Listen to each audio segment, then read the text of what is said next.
దేవునికి స్తోత్రము, దేవదేవునికి వందనములు. ప్రభు అయినటువంటి యేసుక్రీస్తు నామములో మీ అందరికీ శుభములు తెలియజేస్తున్నాను. ప్రియ సహోదరి సహోదరుడా, ఈ ఉదయకాల సమయంలో దేవుని యొక్క వాక్యం సెలవుస్తుంది. దేవుడు మనకు అనేక సార్లు దేవుని యొక్క వాక్యం ద్వారా మనతో మాట్లాడాడు. వాక్యమే దేవుడే ఉన్నాడు కదా. దేవుని యొక్క మాటలు మనం వింటున్నామా, గ్రహిస్తున్నామా? దేవుని యొక్క మాటని అనుసరించి మనం నడుచుకోగలుగుతున్నామా?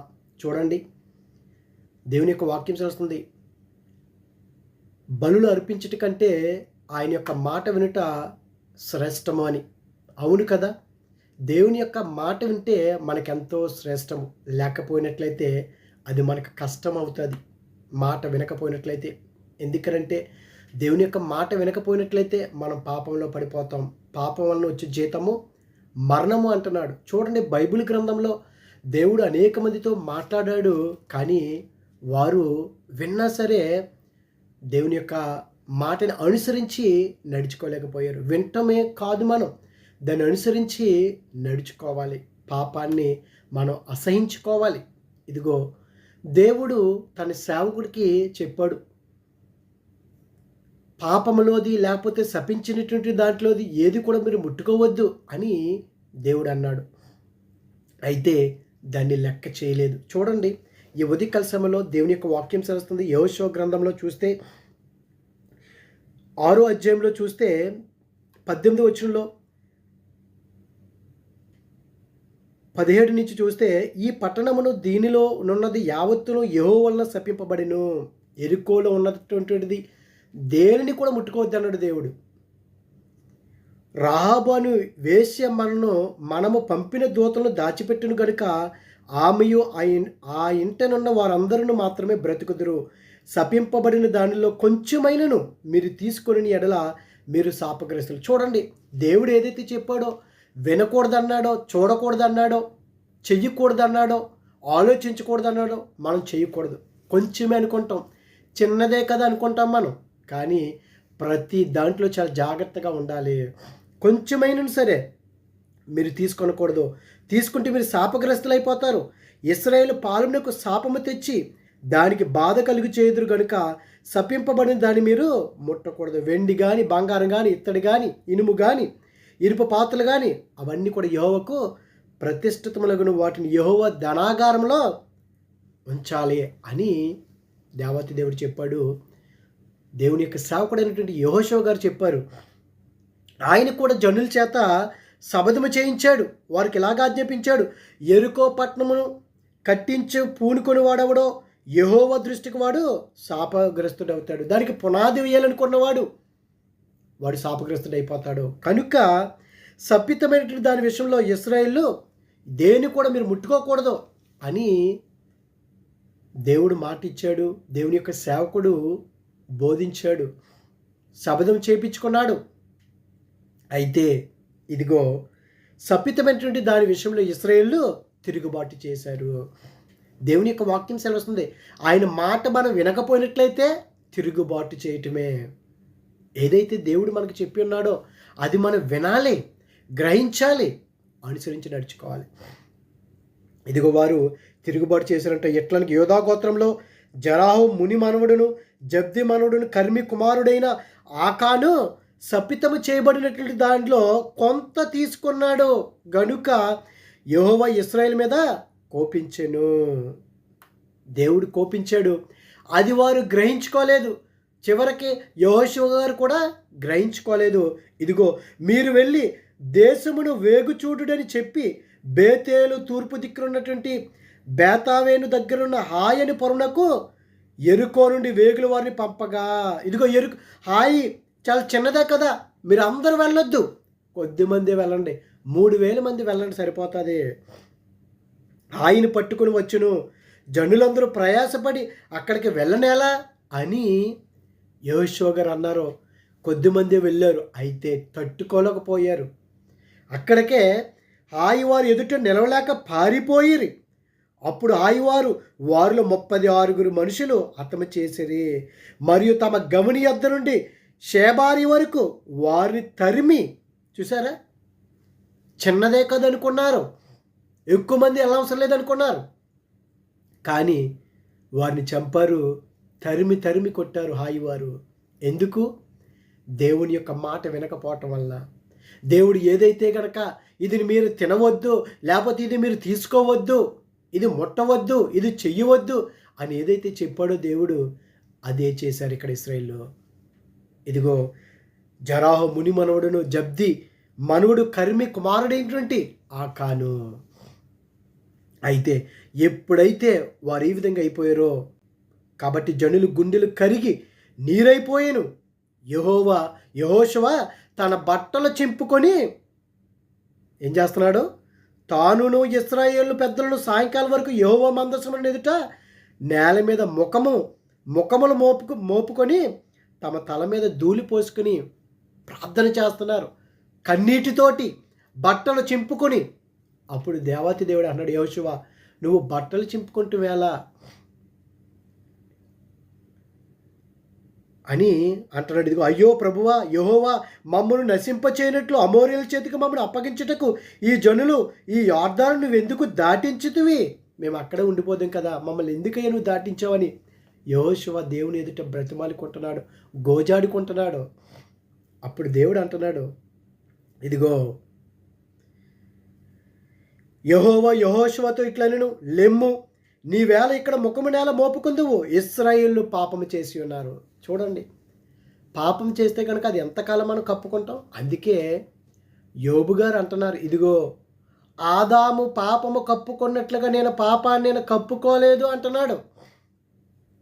ఆదాము పాపం చేసి కప్పుకున్నాడు. ఎక్కడున్నావు ఆదాము అంటే, ఇదిగో చెట్ల పక్కన దాక్కున్నాను. నువ్వు ఇచ్చినటువంటి స్త్రీ ఉందే, కొన్ని ఫలాలు తిని నాకు ఇచ్చింది అని ఒకరి మీద ఒకరు వేసుకున్నారు, పాపాన్ని కప్పిపుచ్చుకున్నాడు. నేను ఆ విధంగా కాదు అని యోబు గారు అన్నారు. ఎంతకాలం మనం పాపాన్ని దాయగలం? ఎంతకాలం ఒక అబద్ధాన్ని దాయగలం? మనం దాయలేము కదా. ఇదిగో దేవాతి దేవుడు కూడా యెహోషువతో అంటున్నాడు, ఇదిగో ఇశ్రాయేలు పాపం చేస్తున్నారు, నేను వారితో చేసిన నిబంధనను వారు మీరి ఉన్నారు. ప్రియ సోదరి దేవుడు కూడా మనకు ఒక నిబంధన చేశాడు. నువ్వు రక్షించబడ్డావా? దేవునిలో నువ్వు నడిపింపబడుతున్నావా? పాపాన్ని అసహించుకోవాలి, పాపానికి దూరంగా ఉండాలి. దేవుని యొక్క నిబంధనని మనం నిర్వర్తించేవారిగా మనం ఉండాలి. దేవుడు మనకి ఏదైతే నిబంధన చేశాడో నీతిగా, న్యాయంగా, యథార్థముగా దేవుని యందు భయభక్తులు కలిగి జీవించాలని దేవుడు మనకి చెప్పి ఉన్నాడో దాన్ని అనుసరించి మనం నడుచుకోవాలి. ఎన్ని శ్రమలు వచ్చినా, ఎన్ని ఇరుకులు వచ్చినా సరే మనం విడిచిపెట్టకూడదు. ఇదిగో ఇశ్రాయేలు ప్రజలు చేశారు పాపం. ఏమంటున్నాడు? శపితమైన దాని కొంత తీసుకొని దొంగిలి బొంకి తమ సామాన్లో దాన్ని ఉంచుకొని ఉన్నారు. చూడండి, శపితమైన దాంట్లో కొంత దొంగిలించి దాచుకొని బొంకారంట. మేము తీయలేదని. చూసారు, మనం కూడా కొన్ని విషయాల్లో తప్పు చేసి బొంకేస్తూ ఉంటారు. నేను తీయలేదు, నేను చేయలేదు, నేను అబద్ధం ఆడలేదు, నేను వెళ్ళలేదు అని బొంకేస్తూ ఉంటాం. గెహజీ కూడా, ఆ యొక్క నయమాను కూడా పరిగెట్టుకుంటూ వెళ్ళి వెండి బంగారాలు తెచ్చుకున్నాడు, వస్త్రాలు తెచ్చుకున్నాడు. ఎక్కడికి వెళ్ళామంటే, నేను ఎక్కడికి వెళ్ళలేదు, నా ఇల్లు వాడు ఇక్కడే ఉన్నాను అంటున్నాడు ఎలీషా తోటి. బొంకాడు. అననీయ సప్యరాలు కూడా బొంకారు. అననీయ ఇంతేనా? సప్యరా ఇంతేనా? పరిశుద్ధాత్మను మోసగించారు వాళ్ళు. బొంకటం మనం ఎప్పుడు కూడా చేయకూడదు. ఉన్నది ఉన్నట్లుగా యథార్థంగా మనం జీవించాలి. ఒకవేళ మనం తప్పు చేసినట్లయితే దేవుడు క్షమిస్తాడు. చూడండి, ఇక్కడ కూడా ఏం జరిగిందంటే, కాబట్టి బొంకి తమ సామాన్లో దాన్ని ఉంచుకొని, కాబట్టి ఇశ్రాయేలు శాపగ్రస్తులై తమ శత్రువులు ఎదుట నిలవలేక తమ శత్రువులు ఎదుట వెనుకకు తిరిగిరి. ఇదిగో శాపగ్రస్తులైన వారు మీ మధ్యలో ఉండకుండా మీరు వారు నిర్మూలన చేస్తేనే తప్ప నేను మీకు తోడే ఉన్నాను. ఇదిగో ఎవరైతే పాపం చేశారో, ఎవరైతే శపితమైన దాంట్లో ముట్టుకున్నారో, శాపగ్రస్తులైపోయారో మీలోంచి నిర్మూలన చేసేది. దేవుడు ఒక నిబంధన పెట్టండి, దాన్ని అనుసరించి నడుచుకోవాలి. లేకపోతే మనం దాన్ని తప్పమంటే మనల్ని తప్పించేస్తాడు దేవుడు ఈ భూమి నుంచి. జాగ్రత్తగా ఉండాలి మనం. ప్రియ సోదరులారా, ఎవరు చూడలేదు కదా మనం అనుకుంటున్నామేమో, నా ఇష్టానుసరి జీవితాన్ని నేను జీవిస్తున్నాను అనుకుంటున్నామేమో. హృదయ అంతరంగంలో దేవాతి దేవుడు మాత్రమే. ఈ భూలోకంలో ఎవ్వడు కూడా గ్రహించలేడు, గ్రహింపలేము. అందుకే పుస్తకం చదువుతున్నప్పుడంట కవర్ పేజ్ చూసి జడ్జిమెంట్ చేయకూడదంట, వాడు ఏం చదువుతున్నాడని. అలాగే మనుషులు చూసి మనం జడ్జిమెంట్ చేసేస్తాం. వీడు నెమ్మదిగా ఉన్నాడు, లేకపోతే భక్తిపరుడు, ఈమె నెమ్మదిస్తురాలు మనం అనుకుంటాం. కానీ హృదయంలో దేవునికి కావాల్సింది హృదయము, నీ శరీరము, నీ ఆకారము కాదు, నీ స్వరూపము కాదు. ఇదిగో వారు నిర్మూలన చేస్తే కానీ నేను మీకు తోడై ఉండను. నీవు లేచి జనులను పరిశుద్ధపరిచి వారితో ఇలాగ చెప్పుము, రేపటికి మిమ్మును మీరు పరిశుద్ధపరచుకోండి. చూడండి, దేవుడు సమయం ఇచ్చాడండి. ఇక్కడ యెహోషువతో అన్నాడు దేవుడు, వారిని పరిశుద్ధపరచు. ఇదిగో నీవు వారితో ఇలాగ చెప్పుము, రేపటికి మిమ్మును మీరు పరిశుద్ధపరచుకొనుడి. ఇశ్రాయేలు దేవుడిని యెహోవా సెలవిచ్చింది ఏమనగా, ఇశ్రాయేలారా, మీ మధ్య శాపగ్రస్తమైనది ఒకటి కలదు, మీరు దాన్ని మీ మధ్య ఉండకుండా నిర్మూలన చేయ వరకు. చూడండి, మిమ్మల్ని మీరు శుద్ధీకరించుకోండి, మీ పాపాలను ఒప్పుకోండి, మీ తప్పిదములు ఒప్పుకోండి. మీలో ఒక శపితమైనది ఉన్నది, శాపగ్రస్తమైనది ఒకటి కలదు, మీరు దాన్ని మీ మధ్య నుండి నిర్మూలన చేయ వరకు మీ శత్రువులు ఎదుట మీరు నిలవలేరు. ఉదయమనే మీ గోత్రముల వరుసను బట్టి మీరు రప్పింపబడుదురు. అప్పుడు యెహోవా ఏ గోత్రము సూచించునో అది వంశముల వరుస ప్రకారం దగ్గరకు రావాలను. యెహోవా సూచించు వంశము కుటుంబముల ప్రకారం దగ్గరకు రావాలను. యెహోవా సూచించు కుటుంబం పురుషుల వరుస ప్రకారం దగ్గరకు రావాలను. అప్పుడు ఎవడైతే కనుక శప్పింపడు దొరుకునో వాని కలిగిన వారిని అందరినీ కూడా అగ్ని చేత కాల్చవేయబడాలి. దేవుడు ఇచ్చేసాడండి ఆజ్ఞ కనుక పాటించకపోయినట్లయితే ఆజ్ఞ అతిక్రమే పాపం వల్ల వచ్చే జీతం మరణం అన్నాడు ఆయన. ఆజ్ఞను అతిక్రమించారు ఇక్కడ ఇశ్రాయేలు ప్రజలు. వారిని శుద్ధీకరించగలిగిపోయారు. శపితమైన దానికోసమే పరిగెట్టుకుంటూ వెళ్ళారు. కానీ అయ్యో, దేవుడు మమ్మల్ని ఆస్వాదిస్తున్నాడు, ఇదిగో దీన్ని మాకు అప్పగిస్తున్నాడు, యుద్ధము యెహోవాదే, మా పక్షాన ఉన్నాడు దేవుడు అని గ్రహించుకోలేదు. ఆశ కలిగిపోయింది. చెడ్డదాని మీద మనకి ఎక్కువ ఆశ ఉంటుంది, మంచిదాని మీద ఆశ ఉన్నది ఎప్పుడు కూడా. ఇదిగో పాపము అది లాగుతూ ఉంటుంది, ఆకర్షిస్తుంది. తీసుకో ఏం పర్వాలేదు, తిను ఏం పర్వాలేదు, చెయ్యి ఏం పర్వాలేదు, వెళ్ళు, చూడు, విను అంటుంది. అప్పుడు తెలుస్తుంది దాని యొక్క పర్యావేశనం ఏంటో మనకు అర్థమవుతుంది. సోదరిలా చాలా జాగ్రత్తగా ఉండాలి మనం ఈ భూమి మీద జీవించినప్పుడు. సాతానుగాడు వాడు ఏ విధంగా అయినా సరే పడగొడతాడు మనల్ని. కానీ ధైర్యంగా మన ప్రభువా, నేను ఏ బలహీనతలోనే పడిపోకూడదు. ఇదిగో ఆకాను బలహీనతలో పడిపోయాడు, శపింపబడి దాంట్లో ముట్టుకున్నాడు, బొంకాడు, అపవిత్రపరుచుకున్నాడు. ఇదిగో ఎప్పుడైతే యెహోషువ వారి యొక్క గోత్రంలో చెప్పున నిలబెట్టారో యోధా గోత్రం పట్టుబడిందండి. ఆ యోధా గోత్రం పట్టుబడి యోధా వంశమును దగ్గరికి రప్పించినప్పుడు జరాయి వంశము పట్టబడిను. జరాయి వంశంలో పురుషులు వరుస దగ్గరికి రప్పించినప్పుడు జబ్ది పట్టబడిను.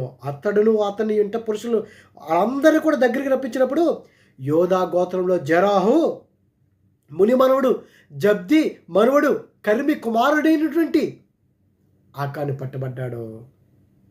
అప్పుడు అంటున్నాడు యెహోషువ గారు, ఆకానుతో నా కుమారుడా, ఇశ్రాయేలు దేవుడిని యెహోవాకు మహిమను చెల్లించి ఆయన ఎదుట ఒప్పుకొని నీవు చేసిన దాన్ని మరుగు చేయక నాకు తెలుపుని వేడుకొని, ఇదిగో నువ్వు ఇంకా దాయికో, ఏం జరిగిందో చెప్పు అని అంటే, అప్పుడు ఆయన అంటున్నాడు, ఆకాను యెహోషువతో, ఇశ్రాయేలు దేవుడిని యెహోవాకు విరోధంగా నేను పాపము చేసినది నిజము.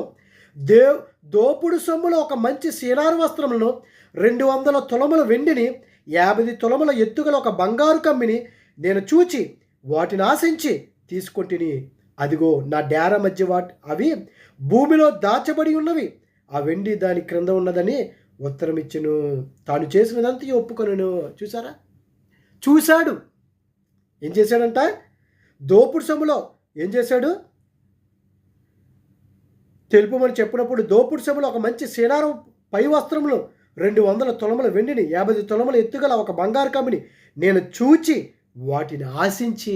మనం చూస్తేనే ఆశిస్తాము, చూస్తాము, ఈ లోకం వైపు చూస్తాం, అబ్బా బాగుంది, ఇతడు బాగున్నాడు, ఈమె బాగుంది, ఈ వస్తువులు బాగున్నాయి, ఆకర్షించుకుంటాం, ఆశిస్తాము. మనది కానిది ఎప్పుడు కూడా ఆశించకూడదు. పొరుగు వాడిది ఏది కూడా ఆశించకూడదు అంటున్నాడు దేవుడు.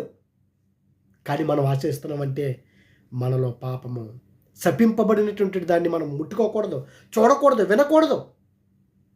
చేశాడు, చూశాడు, ఆశించాడు, గుడారంలో దాచుకున్నాడు. చివరికి ఏమైపోయారు? దేవుడు ఏదైతే నిబంధన చేశాడో అది అతిక్రమించారు.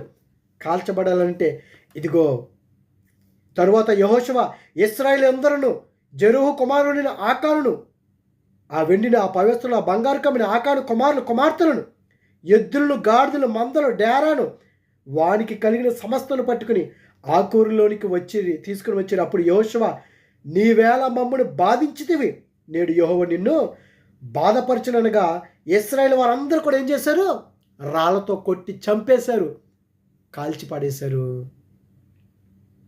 అట్టి వారిని రాళ్లతో కొట్టిన తర్వాత అగ్ని చేత కాల్చి వారి మీద రాళ్ళను పెద్ద కుప్పగా వేసిరి. అది నేటి వరకు ఉన్నది. అప్పుడు యెహోవా కోపద్రికము విడిచిన వాడై మల్లుకొనెను.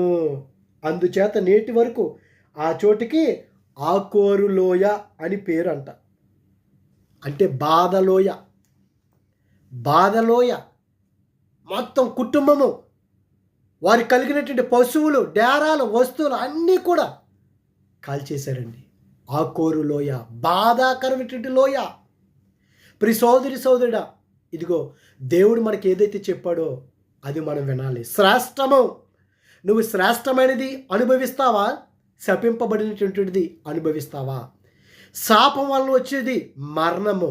ఇదిగో ఆ శ్రేష్టమైనది వచ్చేది నిత్య జీవాన్ని నువ్వు పొందుకుంటావేమో. ఒక్కసారి మనల్ని మనం పరీక్షించుకొని ఆకాను వలె కాకుండా దేవునికి దగ్గరగా ఉండి ఆయన మాటలను విని గైకొని అనుసరించేవారుగా మనం నడుచుకుందాం. అటువంటి కృప దేవుడు మనందరికీ దయచేయునుగాక. ఆమేన్.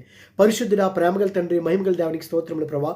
ఇదిగో దేవా, ఏదైతే ప్రభా నువ్వు చెప్పి ఉన్నావో, ఒక నిబంధన పెట్టి ఉన్నావో అది అతిక్రమించారయ్యా ఇశ్రాయేలు ప్రభా. యోధా గోత్రంలో ఇదిగో తండ్రి జబ్ది, కర్మి కుమారుడైనటువంటి ఆకాను ప్రభా. దేవా, చివరికి తను కాదు ప్రభా, తన కుటుంబం సమస్తమును కోల్పోయాడయ్యా. ఆ యొక్క బాధాకరమైన లోయలో ప్రభా మరణించారయ్యా. మేమందరము కూడా నీ మాటలు విని, నీ శ్రేష్టమైన మాటలు మా హృదయంలో మేము భద్రపరుచుకొని ఈ భూమి మీద ఉన్నంత వరకు కూడా ప్రభువా మేము జాగ్రత్తగా జీవించడం మాకు సాయం దయచేయమని, అనారోగ్య బిడ్డలకు ఆరోగ్యాలు దయచేయండి, కృపలో మమ్మల్ని భద్రపరచమని క్రీస్తు నామమున అడుగుచున్నాం పరమ తండ్రి. Amen. God bless you all.